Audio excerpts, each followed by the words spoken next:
Hello everyone, so in this video I'll be talking about how you can study in Russia on a fully paid government scholarship for your master's program or your PhD program.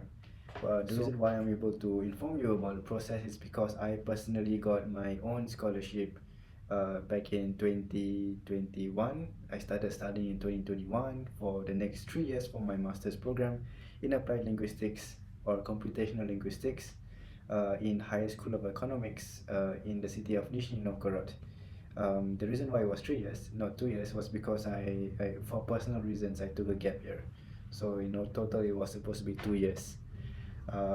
So before I begin on the process, I'm here to inform you that I'm not a Russian government propagandist or someone who is paid by the Russian government to tell you guys about this program.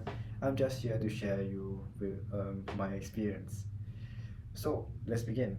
So from what I understand or know, there are two ways in which you are able to obtain a fully paid scholarship. So the first way, which is the conventional way, is to get the scholarship from the Russian government directly.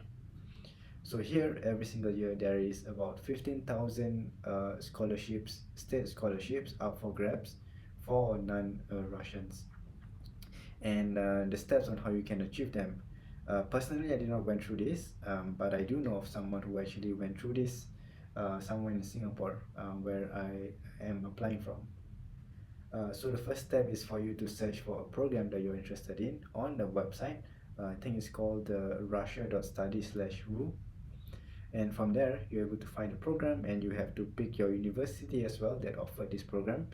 And then from there, after you get the course code and the university, you are supposed to go to the embassy in your country, the Russian embassy, of course.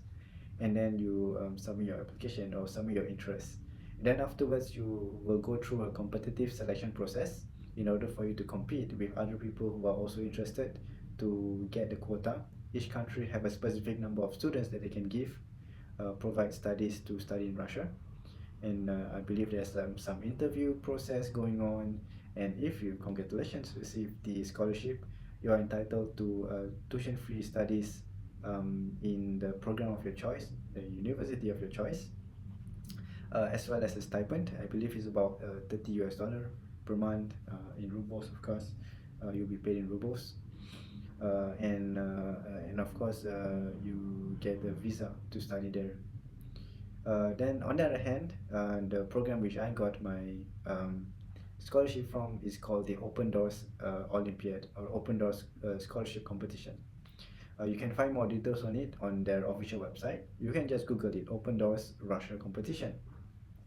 And the application is totally free. So the first thing you have to do is find for the subject that you are interested in, and then participate by submitting your portfolio when the application window open.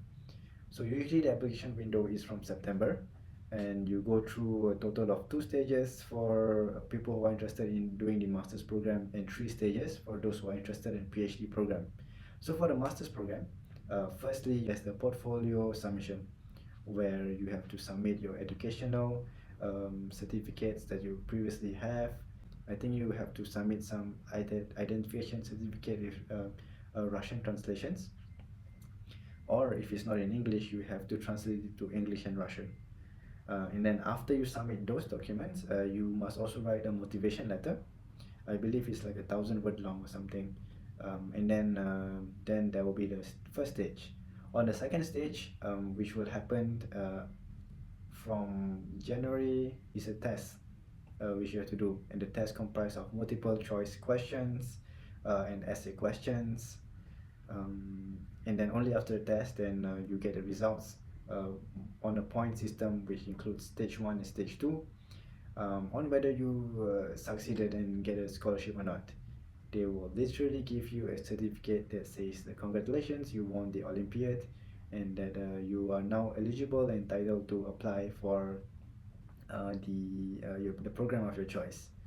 Now, the Open Door Scholarship competition is a collaboration between the ministry in Russia as well as the Association of Global Universities, which is a conglomerate of a couple of top universities or universities in Russia.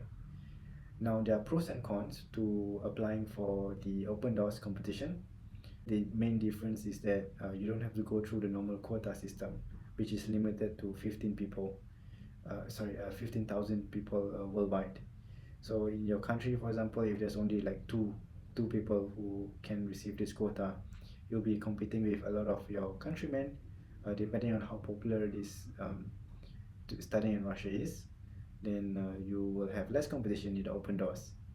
Other cons is that for the open doors, you cannot apply for like summer programs or for bachelor's program. It's only for master's program and PhD program.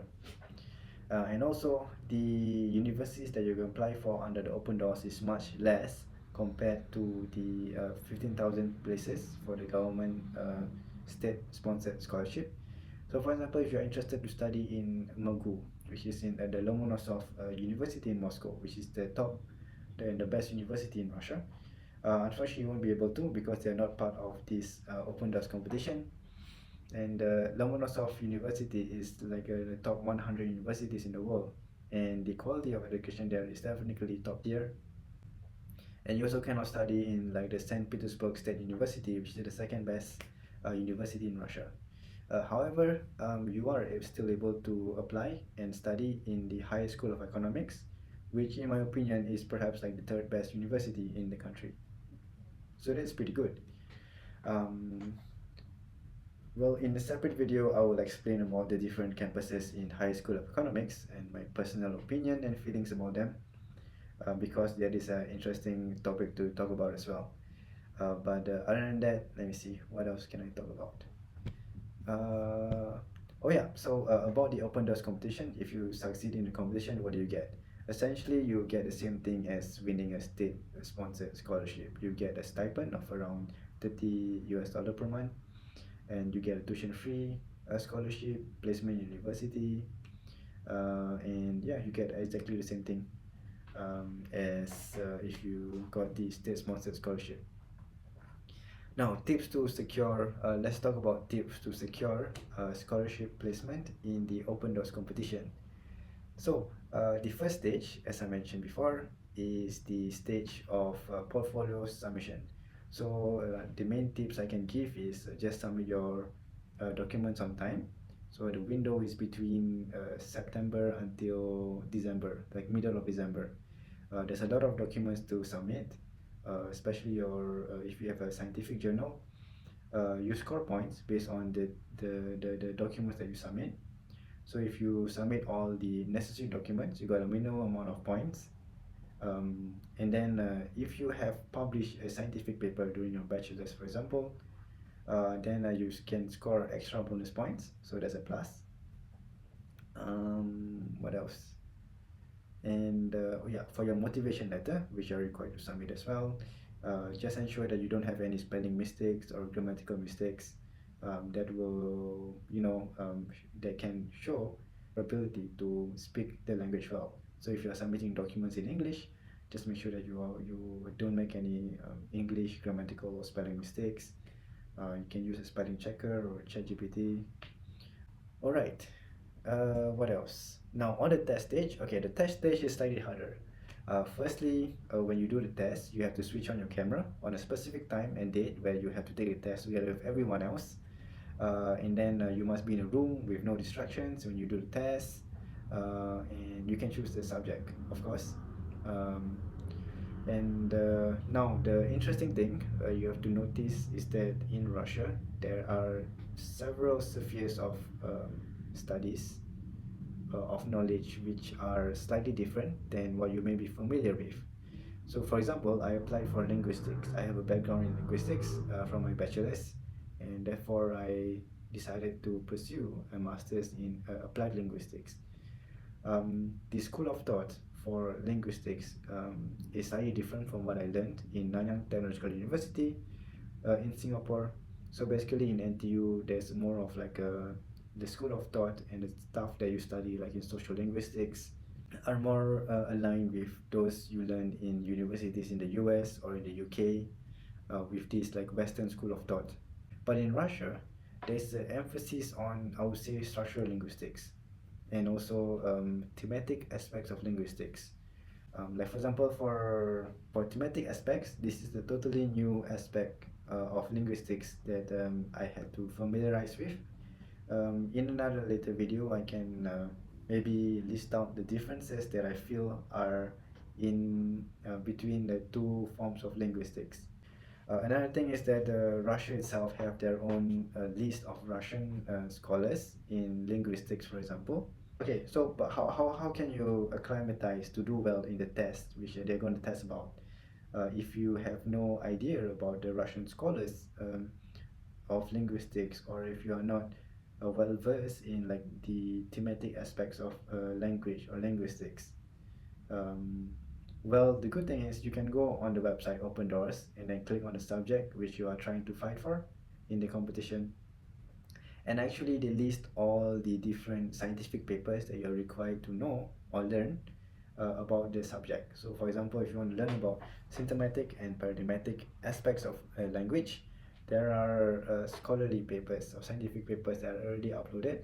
So in the test, whatever is tested, they uploaded all the scientific papers that you should know or learn, and you can just download and read the articles. If you internalize the knowledge in the articles, you'll be able to answer all the questions. And well, good luck.